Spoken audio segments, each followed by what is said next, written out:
My name is Jordi Griera. I was born in Barcelona and I am currently the president of the Ineval Foundation, which is a foundation devoted to the spread of human values in the economic world. It was 1995 when I decided to embark on a human values project for the community, for the commons. Because we were a group of friends and we were seeing that the end of the century was fast approaching and economy was still the same. Nothing had changed. And we saw the euro at that time as a big problem. In fact, we wrote articles in Catalan newspapers warning that 10 years after the start of the euro, the onset of the euro, there would be very big problems in European economy, especially in the countries that had lower productivity than Germany's. It was very easy to guess because until that moment, Spain had survived through this competitive disadvantage. Spain had surmounted it through devaluation. And not being able to devaluate, not having implemented any fiscal policy throughout Europe, a single policy, necessarily there would problems would arise, and as they have.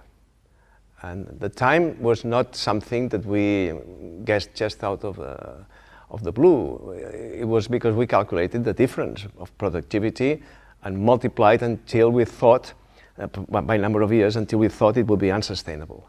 That came more or less 10 years. So there have been financial problems and chaos all over the world, but this was an announced failure. Spain could only join the Europe when enough guarantees would have been in place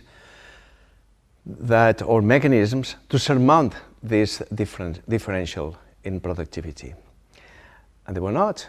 Our government of that time simply handed over Spanish financial sovereignty to the ECB with no counterparts. This was suicide. And I think for the whole of Southern Europe, it was the same. It was a mistake. It was just, the eagerness of being united or I don't know what, or some thinking that somehow a miracle would appear that would solve problems, would be solved just like that. And problems get only solved when you put the means for solving them. Automatic solving is something very rare. You cannot reckon upon it.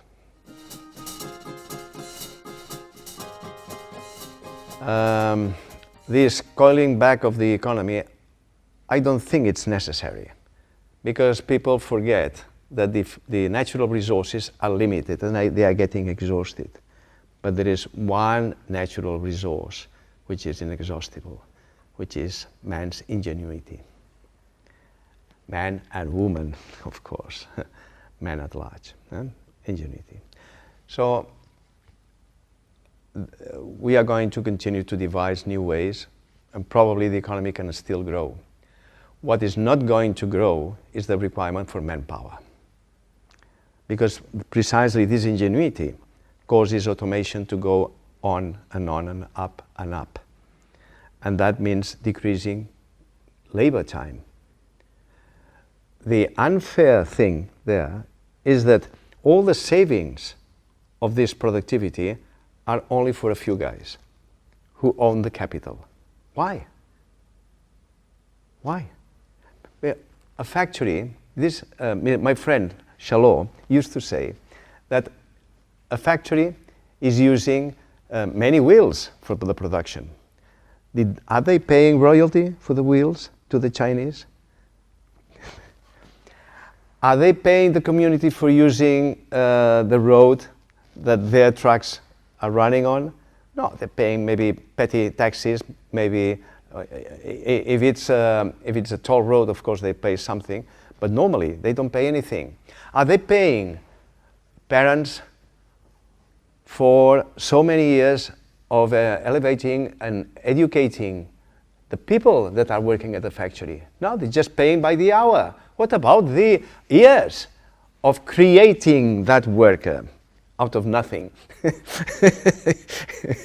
which belongs to parents, which belongs to society, training, you know, all that. Companies are not paying for any of these things. Companies are paying only for very little of what they are actually receiving. So it's unfair. It is not because they are wicked, it's the system which is mistaken.